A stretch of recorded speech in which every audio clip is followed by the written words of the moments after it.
Hello friends, आप सभी का स्वागत है आपके अपने यूट्यूब चैनल स्टडी आले पर। आज हम NCERT class 7th one liner question answer, जहां आपका टॉपिक हो जाएगा कि प्राणियों में पोषण। ये है पार्ट 7 और हमने पार्ट 6 तक करवा दिया। आप लोग प्लेलिस्ट में जाकर जरूर देख लीजिए, क्योंकि हम 6 से लेकर 10th तक करवाएंगे और आज 7th क्लास है। 7th क्लास का हो रहा है तो 6th क्लास का कंप्लीट कर लीजिए। वन लाइनर क्वेश्चन बता दें कि ये जो है साइंस, जिस एग्ज़ाम में भी साइंस पूछी जाती है उस एग्ज़ाम के लिए ये क्लास बहुत ही महत्वपूर्ण हो जाएगी। चलिए हम देखेंगे, पहला प्रश्न देखेंगे कि अमीबा भोजन कैसे पकड़ते हैं। तो अमीबा भोजन कैसे पकड़ते हैं, तो पादाप से। कैसे पकड़ेंगे? पादाप, यानी कि अगर हम अमीबा बनाते हैं ऐसे ऐसे तो वहाँ पर इसके पादाप बनते हैं। तो ये क्या है, भोजन पकड़ते हैं वो पादापों द्वारा। तो इस देखेंगे कि अमीबा का कोई पार्ट ऐसा नहीं होता कि जहाँ से वो भोजन पकड़े या भोजन खाए, जैसे मनुष्यों में मुंह होता है। चलिए हम प्रश्न नंबर 2 देखेंगे कि मधुमक्खी एवं मरमर पक्षी यानी हमिंग बर्ड, यानी कि सबसे छोटी चिड़िया को क्या हो जाएगी, उसका क्या नाम है, तो हमिंग बर्ड। पौधों के किस प्रकार का खाद्य अंतर ग्रहण करते हैं, तो पौधों का मकरंद चूसते हैं, यानी कि पौधों का रस चूसते हैं। प्रश्न नंबर 3 है कि कौन सा जानवर रोमंथी होता है, तो गाय। गाय कैसा है, रोमंथी। देखिए गाय इतनी जल्दी जल्दी घास खा लेते हैं, जबकि हम लोग क्या बोलते हैं, घास जो है कूच कूच के खाना चाहिए। मनुष्य कैसे खाना खाते हैं, कूच कूच के। तो गाय भी घास इतनी जल्दी जल्दी खा कर पचाते नहीं है, वो अपने जो है स्टोर करते जाते हैं। उसके बाद जब बैठ के मुंह चलाया करते हैं तो उसे हम क्या कहेंगे, रोमंथन करना। तो रोमंथी क्या हो जाएगी, गाय भैंस। आगे देखेंगे दंत क्षय का क्या कारण है, तो सलाद दंत क्षय का कारण नहीं है। यहाँ नहीं पर ध्यान दीजिएगा। प्रश्न नंबर 5 देखेंगे कि मानव आहार नाल के किसकी लंबाई सबसे अधिक होती है, तो यहाँ आंसर नहीं लिखा है, हम लिख रहे हैं छोटी आंत। किसका, छोटी आंत। इसका आंसर हो जाएगा छोटी आंत। क्षुद्रांत की लंबाई लगभग कितना होता है, तो 7.5 मीटर। कितना होता है, 7.5 मीटर। तो यहाँ से आपके 6 पॉइंट कंप्लीट हो गए हैं। देखेंगे 7 नंबर प्रश्न कि अमाशय का क्या स्त्रावित करता है, तो श्लेष्मल या पाचक रस, हाइड्रोक्लोरिक अम्ल, जिसको हम क्या HCl भी बोलते हैं। तो ये तीनों ही रस स्त्रावित करते हैं। देखेंगे प्रश्न नंबर 8 देखेंगे कि वह दांत लगभग कितना मीटर लंबी होती है, तो 1.5 मीटर। कितना, 1.5। मनुष्य के मुंह में कितने प्रकार के दांत होते हैं, तो 4 प्रकार के दांत होते हैं। हम 3 प्रकार के नाम बोल रहे हैं और चौथे को आप कमेंट करिएगा। एक तो होता है रदनक, कृंतक और चवड़लक। चौथा आप लोग कमेंट बॉक्स में जरूर बताइएगा। हम देखेंगे 10 नंबर प्रश्न कि मनुष्यों में लगभग कितने समय के बाद दूध के दांत गिर जाते हैं, तो 8 वर्ष। कितने वर्ष पर, तो 8 वर्ष में दूध के दांत क्या होते हैं, गिर जाते हैं। 11 नंबर प्रश्न है कि हमारे आहार नाल का सबसे चौड़ा भाग अमाशय होता है। क्या होता है, अमाशय। मनुष्य के अमाशय में कौन सा अम्ल स्त्राव होता है, तो HCl। कौन सा रस स्त्राव होता है, तो HCl। 13 नंबर प्रश्न देखेंगे कि आहार नाल के किस भाग के द्वारा जठर रस का स्त्राव होता है, तो अमाशय। किसके द्वारा, अमाशय। यकृत एवं अग्नाशय से स्त्राव प्राप्त कौन करती है, तो क्षुद्रांत। भोजन को अमाशय तक कौन पहुंचाता है, तो ग्रास नली। ग्रास नली का काम क्या है, भोजन को अमाशय तक ले जाना। अमाशय कितनी लंबी होती है, तो 10 इंच। अमाशय कितनी इंच लंबी होती है, तो 10 इंच। अमाशय से उदर गुहा के बाईं ओर कौन स्थित होता है, तो अमाशय। निम्नलिखित में से उदर गुहा के बाईं ओर कौन स्थित होगा, तो अमाशय। कौन हो जाएगा, अमाशय। 18 नंबर प्रश्न देखेंगे कि निम्नलिखित में से किस भोजन में जठर रस का मिश्रण होता है, तो अमाशय। देखिए अमाशय से ही कितने क्वेश्चन बन रहे हैं, तो हर तरह से क्वेश्चन पूछे जा सकते हैं, तो आप लोग तैयार कर लीजिएगा। नेक्स्ट है देखेंगे कि निम्नलिखित में से किस में अधिकतर पाचन और अवशोषण होता है, तो छोटी आंत। 20 नंबर है कि अमाशय में भोजन कायम नामक गाढ़े तरल पदार्थ के रूप में आकार कहा जाता है, तो छोटी आंत में। ये कहाँ होता है, छोटी आंत में। मीठे के लिए मानव जीव का संवेदनशील क्षेत्र क्या है, तो अग्रछोर। यानी कि अगर हम जीभ बनाएंगे तो जो मीठे के लिए होगा वो क्या होगा, अग्रछोर। और पश्च छोर पे क्या हो जाएगा, तो खट्टे के लिए मानव जीव का संवेदनशील क्षेत्र क्या हो जाएगा, तो पश्च क्षेत्र। यानी कि छोर मतलब यानी पीछे के साइड, और आगे साइड मीठे का। नेक्स्ट देखेंगे 22 नंबर प्रश्न। 22 नंबर हो गया है। 23 नंबर प्रश्न देखेंगे। जैसा कि अभी मैंने दांत के प्रकार बताए थे, तो भोजन को फाड़ना एवं काटना कौन करता है? तो कृंतक करता है। कौन करेगा? कृंतक। भोजन को चीरना एवं फाड़ना कौन करेगा? पकड़ना और काटना तो ये कृंतक हो जाएगा, और चीरना फाड़ना तो रदनक हो जाएगा। और चवर्णक, अगर चवर्णक से क्या करते हैं? चबाते हैं, यानी जो भोजन होता है उसे उसको पूछते हैं। नेक्स्ट है कि मनुष्य में कितने जोड़ी लार ग्रंथियां पाई जाती है? तो 3 जोड़ी। कितने जोड़ी? 3 जोड़ी। पित्तरस का संचय किस अंग में होता है? तो पित्ताशय में। कहाँ पर होगा? पित्ताशय में हो जाएगा। नेक्स्ट देखेंगे कि निम्नलिखित में से किसमें पित्ताशय होता है जिससे पित्तरस का स्त्राव होता है? तो यकृत। किसका? यकृत हो जाएगा। निम्नलिखित में से कौन प्रोटीन की अधिक मात्रा को कार्बोहाइड्रेट में परिवर्तित करता है? तो यकृत। कौन करेगा? यकृत। यकृत को ही लीवर कहते हैं, कभी कभी हिंदी में ही लीवर लिख देते हैं, तो आप लोग याद कर लीजिए कि यकृत और लीवर एक ही है। 29 नंबर प्रश्न है कि शरीर में अतिरिक्त ग्लूकोज ग्लूकाइज ग्लाइकोजन में परिवर्तित होकर भंडारित रहता है? तो यकृत में। कहाँ होगा? यकृत। तो देखिए अभी मैंने बहुत सारे क्वेश्चन के आंसर अमाशय से दिए हैं, अमाशय से रिलेटेड था, और अब यकृत से हो गया है।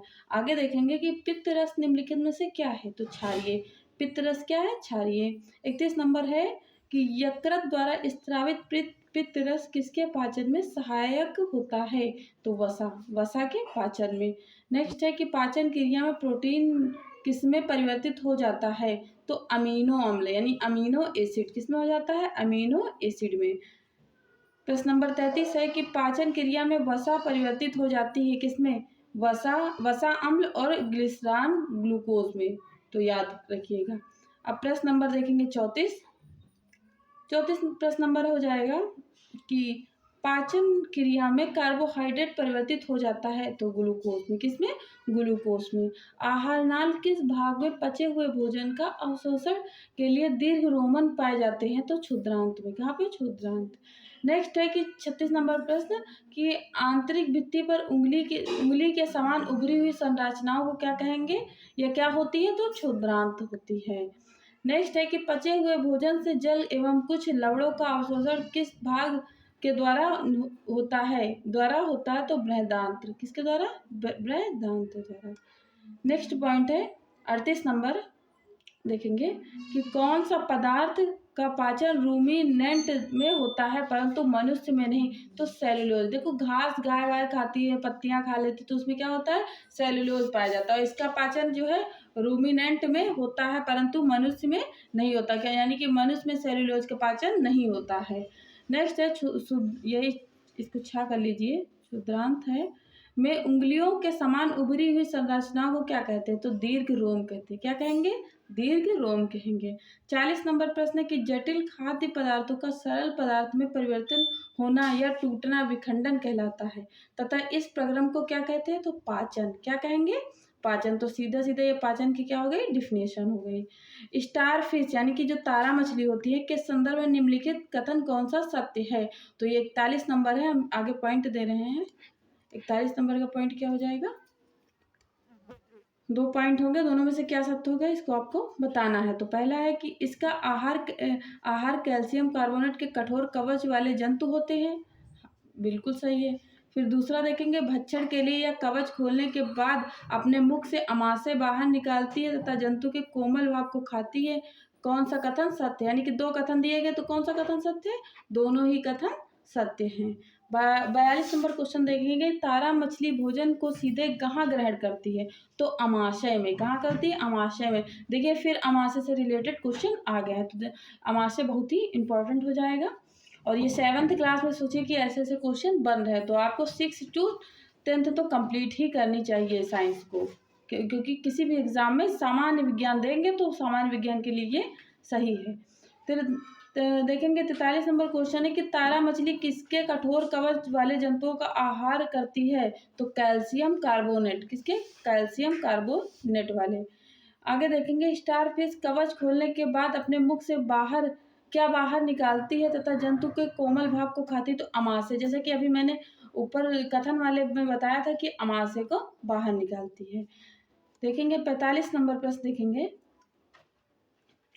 कि पाचन तंत्र से संबंधित निम्नलिखित में से कथनों में कौन सा सत्य है या सही नहीं है, कौन सा असत्य है या सही नहीं है। तो पाचक रस सरल पदार्थों को जटिल बनाता है जो पाचक में सहायक है। और दूसरा पॉइंट क्या हो जाएगा कि अमाशय के आंतरिक भित्ति या क्षुद्रांत तथा आहार नाल से संबंध ग्रंथियां पाचक रस स्त्रावित करती हैं। तो इसका राइट आंसर केवल एक हो जाएगा, यानी कि पहला ही राइट हो जाएगा कि पाचक रस सरल पदार्थों को जटिल बनाता है जो पाचन में सहायक है, जो पाचन में सहायक यहाँ बनाता कर लीजिए। 46 नंबर प्रश्न देखेंगे। यहाँ क्या दिया गया है कि निम्नलिखित कथनों में कौन सा सही है। तो यानी कि यहाँ 3 कथन दिए गए हैं, इनमें से सही देखना है। तो पहला पॉइंट हो जाएगा कि यकृत शरीर की सबसे बड़ी ग्रंथि है। बिल्कुल याद कर लीजिए, जीके क्वेश्चन की तरह भी याद कर लीजिए कि यकृत शरीर की सबसे बड़ी ग्रंथि है। फिर नेक्स्ट है कि यकृत पित्त रस स्त्रावित नहीं करती है। ये रॉन्ग हो जाएगी क्योंकि यकृत पित्त रस का स्त्रावित करती है, तो ये गलत हो जाएगा। और फिर क्या है, पित्त रस वसा के पाचन में महत्वपूर्ण भूमिका निभाती है, ये भी सही है। तो राइट आंसर क्या हो जाएगा, एक और तीन क्या हो जाएगा, एक और तीन। और दूसरा गलत क्यों है, क्योंकि ये रस का नहीं लिखा है ना, स्त्रावित करती है, इसलिए एक और तीन राइट आंसर हो जाएगा। नेक्स्ट देखेंगे 46 नंबर हो गया ना। अब देखेंगे 47 नंबर प्रश्न कि रूमिनेंट अथवा रोमंथी, यानी कि गाय के बारे में बात चल रही है जो घास खाते हैं। रोमंथी जंतुओं के कथनों में कौन सा सही है। अब यहाँ सही की बात पूछी गई है। तो रूमिनेंट में अमाशय 4 भागों में बांटा होता है, बिल्कुल सही। रूमेन में भोजन का आंशिक पाचन होता है, हाँ आंशिक ही पाचन होता है।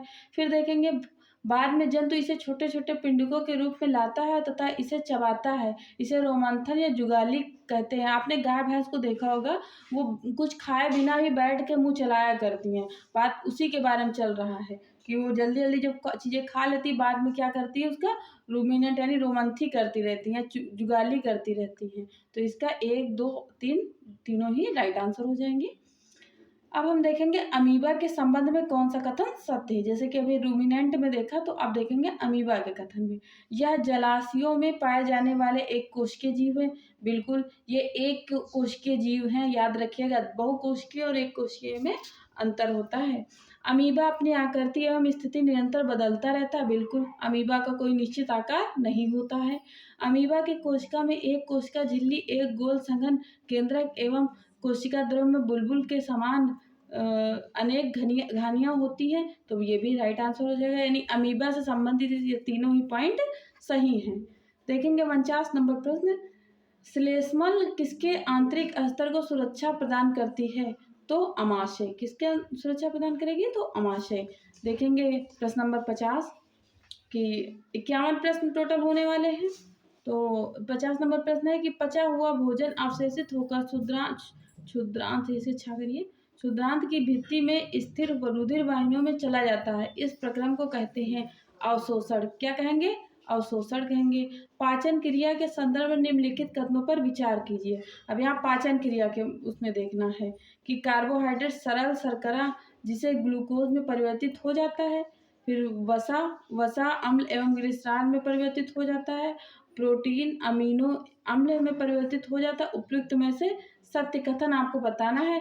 तो अभी तक मैंने इतने सारे क्वेश्चन कराए, तो आप 51 नंबर क्वेश्चन, अगर आप पूरी वीडियो सही से देख रहे होंगे तो फिर इस क्वेश्चन का आंसर आप लोग दे सकते हैं। और कमेंट बॉक्स में इस 51 नंबर आंसर देना मत भूलिएगा। तो 52 नंबर प्रश्न देखेंगे कि अमाशय की आकृति कैसी होती है, जे आकार की तरह, यानी जो इंग्लिश का जे होता है उस आकार की तरह होती है। 51 नंबर प्रश्न का जो है उत्तर आप लोग कमेंट्स बॉक्स में ज़रूर दीजिएगा, क्योंकि पूरी वीडियो पढ़िए और उसी से आंसर निकल आएगा। ध्यान से देखिएगा, ज़्यादा टफ नहीं है। तो हम देखेंगे 53 नंबर क्वेश्चन। 53 नंबर क्वेश्चन क्या है कि वसा का पूर्ण रूपेण पाचन किस अंग में होता है। तो क्षुद्रांत में। कहाँ होगा, क्षुद्रांत में। तो फ्रेंड्स वीडियो कैसी लगी है, वीडियो को लाइक करना मत भूलिएगा। अगर आप चैनल पर नए हैं तो चैनल को सब्सक्राइब कर लीजिए और कमेंट में जो क्वेश्चन पूछा हो उसका आंसर ज़रूर दीजिएगा और अपने फ्रेंड में शेयर करना नहीं भूलिएगा। और एक बात आपको बता रही हूँ कि मेरा टेलीग्राम चैनल है स्टडी आलय नाम से। क्या है, स्टडी आलय नाम से, स्टडी आलय नाम से एक मेरा चैनल है, उसको ज्वाइन कर लीजिए आप सभी लोग। तो जिससे क्या होगा कि वहाँ हम डेली रात को 8 बजे क्विज करवाते हैं, जहाँ पे 20 से 25 क्वेश्चन क्विज में होते हैं, 20 से 25 क्वेश्चन। तो आप लोग जुड़ जाइए, जिससे कि जिस टॉपिक वगैरह अगर हम वीडियो बनाते हैं उसी टॉपिक से रिलेटेड क्विज भी करवाते हैं, जिससे टॉपिक कंप्लीट हो जाए और आपके दिमाग पे हमेशा के लिए रह जाए, भूले नहीं। तो वीडियो पसंद आई हो तो चैनल को सब्सक्राइब करिए और वीडियो को लाइक करना ना भूलिए। Thanks for watching. Thank you.